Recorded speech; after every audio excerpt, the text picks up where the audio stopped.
Si vous souhaitez ouvrir votre Bible à Hébreux 10h39, vous êtes les bienvenus. Aujourd'hui, je veux vous parler de ne pas vous replier. Nous traversons tous des moments où il y a de la pression et des choses qui nous résistent.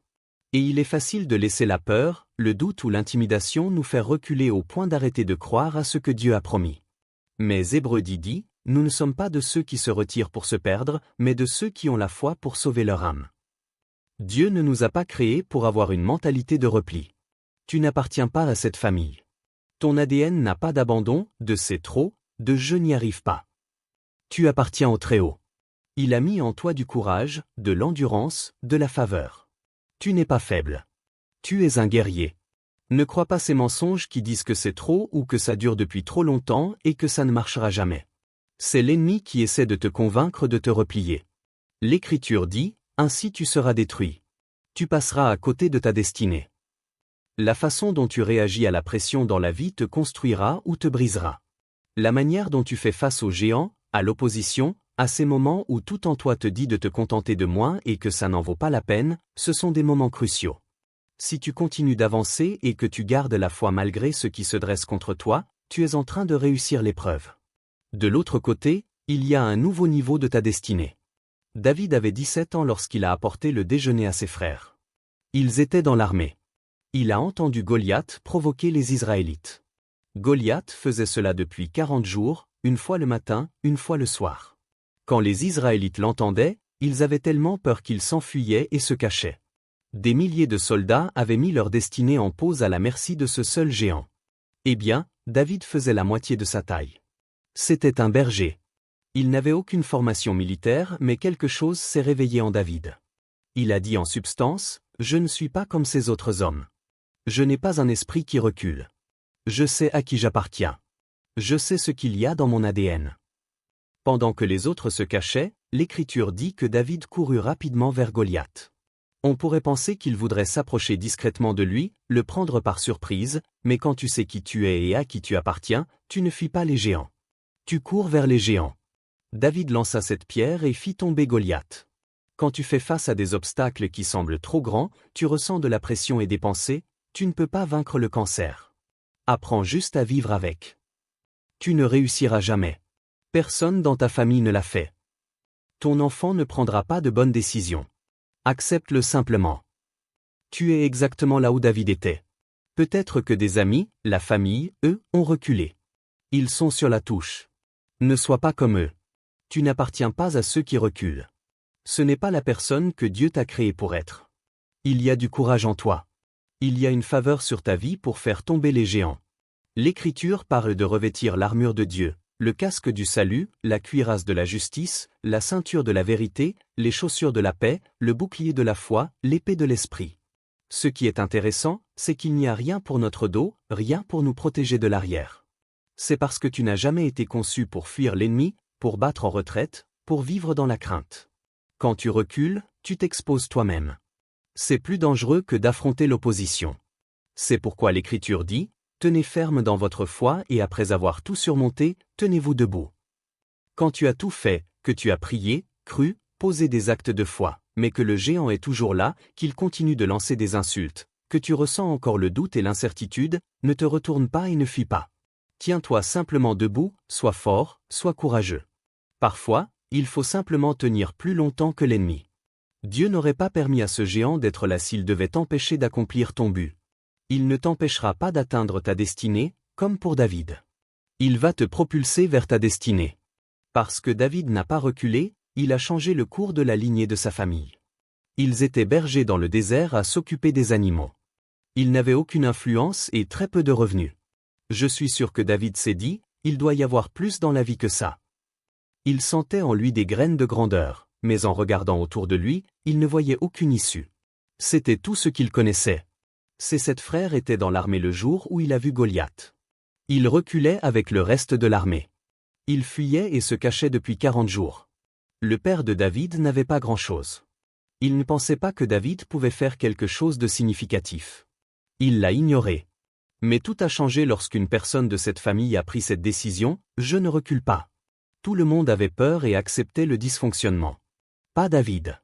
Son attitude était la suivante, je ne suis pas quelqu'un qui se replie sur lui-même. Je n'appartiens pas à cette famille. J'ai l'esprit du Dieu vivant en moi. J'ai été créé pour vaincre des géants, pour conquérir de nouveaux territoires. Il avait cette audace, ce courage de rester ferme et d'affronter ce que les autres membres de sa famille fuyaient et redoutaient. Eux reculaient mais David avançait avec foi.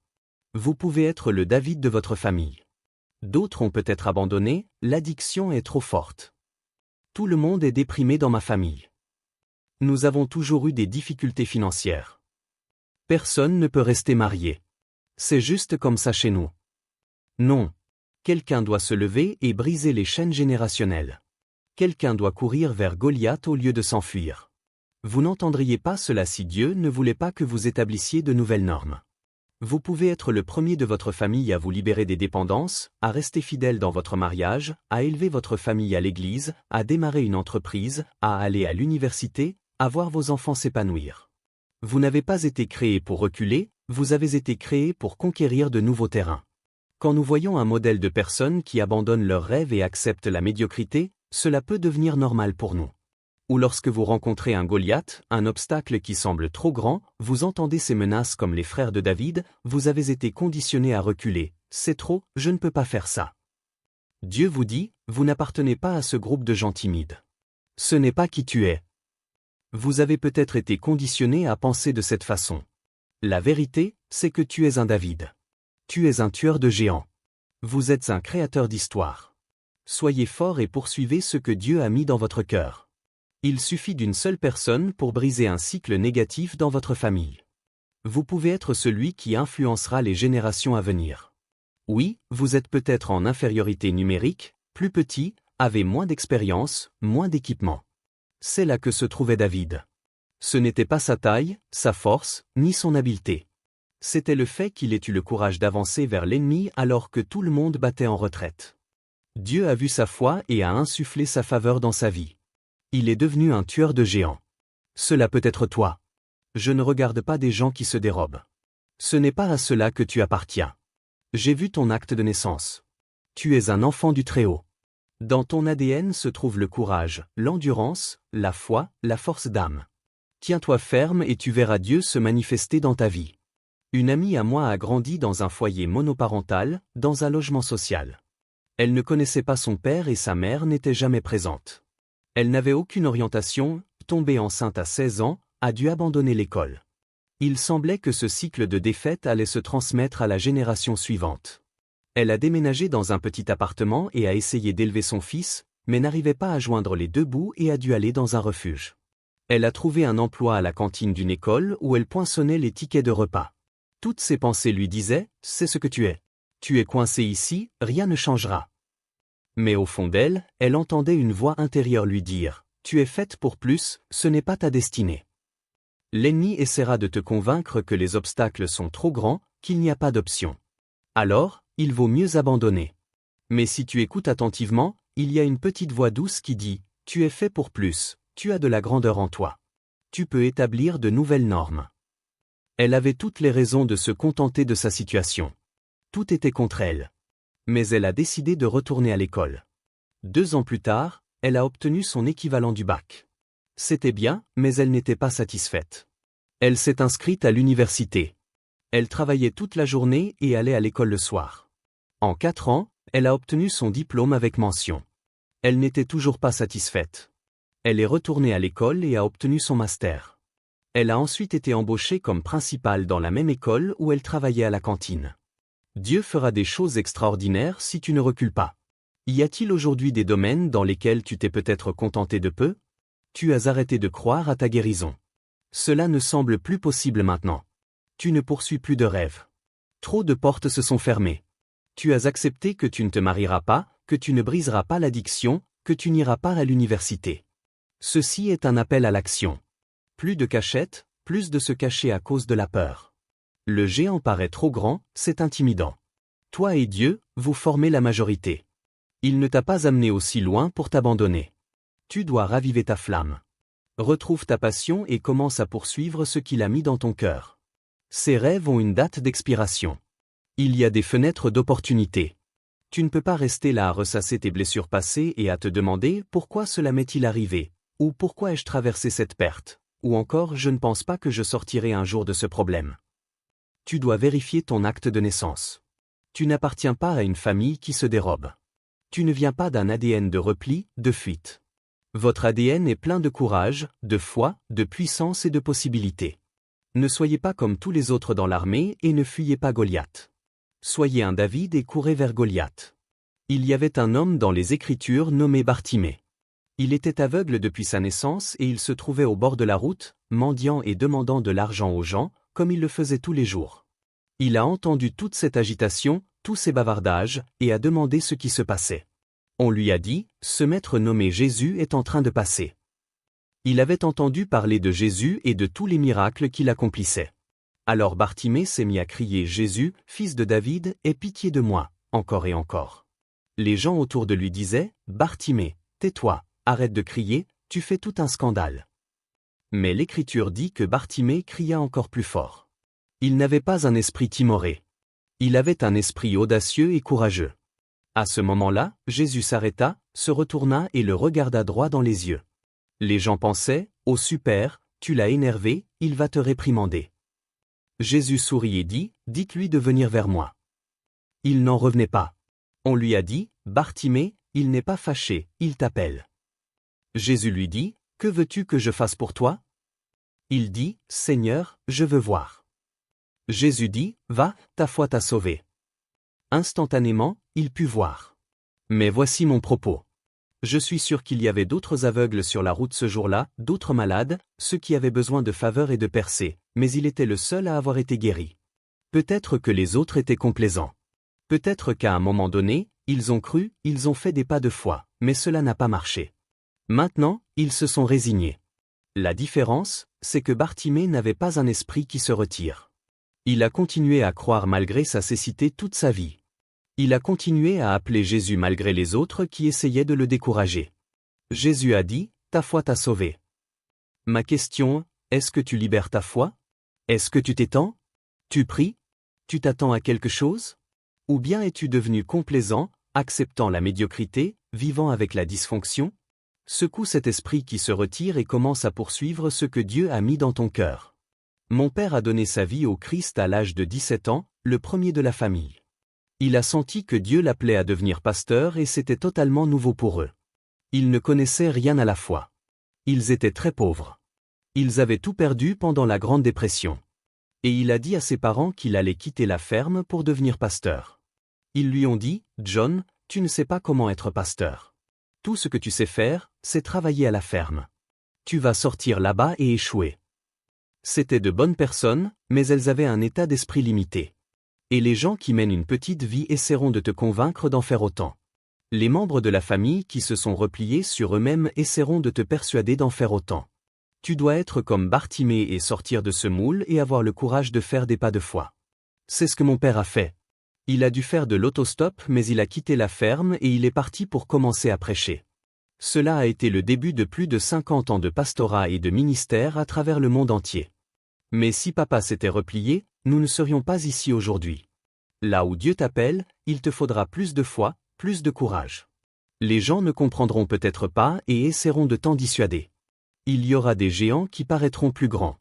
Tu seras tenté de battre en retraite, je ne veux pas de cette pression. Tu dois être fort. Dieu t'a élevé pour ce moment. Il t'a fortifié par son esprit. Ce n'est pas un esprit d'abandon, un esprit de résignation, un esprit de fuite et de cachette. C'est un esprit de puissance, un esprit pour tenir bon, un esprit pour faire tomber les géants, briser les limitations générationnelles, accomplir plus que ce que tu pensais possible. Pensez aux 3 adolescents hébreux, Shadrach, Meshach et Abednego. Ils n'ont pas voulu se prosterner devant l'idole d'or du roi. Ils n'adoraient que Jéhovah. Quand le roi l'a appris, il est devenu furieux. Il a dit, « Je vais vous donner une chance de plus. Si vous ne vous prosternez pas, si vous ne reculez pas comme tous les autres, je vous jetterai dans une fournaise ardente. » Ils avaient des émotions tout comme nous. Ils ont ressenti la peur, l'intimidation. Sans aucun doute, la panique s'est installée. Mec, c'est une question de vie ou de mort. Tout en eux leur disait de reculer, fuis, ça n'en vaut pas la peine. Ce combat se déroulait dans leur esprit et ils auraient pu dire, d'accord, roi, nous avons changé d'avis. Nous allons nous prosterner. Il est toujours plus facile de se replier. Il est plus facile de fuir la pression, d'arrêter de croire, de ne pas avoir à rester fort. Mais pour atteindre ta destinée, tu dois faire ce qui est difficile. Si c'était facile, tout le monde le ferait. Dieu cherche des personnes qui ne se laisseront pas intimider par les menaces, qui ne reculeront pas à cause de la peur, qui n'abandonneront pas à cause de la déception ou parce que le géant est plus grand. Sois un David, fais ce qui est difficile. Ce que j'ai constaté, c'est que lorsque tu fais ce qui est difficile, il y a une grâce qui t'accorde la force, une faveur qui te rend capable. Ce ne sera pas aussi difficile que ça en a l'air. Dieu interviendra et insufflera sa vie dans la tienne. Il ouvrira des voies là où vous n'en voyez pas. Il transformera votre fronde en une arme puissante qui fera tomber les géants. Ces adolescents ont dit, « Nous sommes désolés, roi, mais nous ne nous prosternerons pas. Nous savons que notre Dieu nous délivrera. » Mais voici la clé. Ils ont continué en disant, « Mais même s'il ne le fait pas, nous ne nous inclinerons toujours pas. » C'est une attitude puissante. Dieu préfère que l'on honore et perde notre vie plutôt que de reculer et de la garder.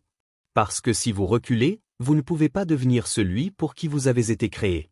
Et cela demande de la confiance parce que parfois on se dit, « Je ne reculerai pas tant que je sais que ça va marcher comme je veux. J'affronterai Goliath tant que je sais que je vais le vaincre. Nous irons après le Compact Center tant que nous savons que nous allons l'obtenir. » Cela ne demande aucune foi. Dieu va te demander d'aller vers l'inconnu, là où il y a de l'incertitude. Tu ne sais pas comment ça va se passer. Tu dis, « Dieu, ma vie est entre tes mains.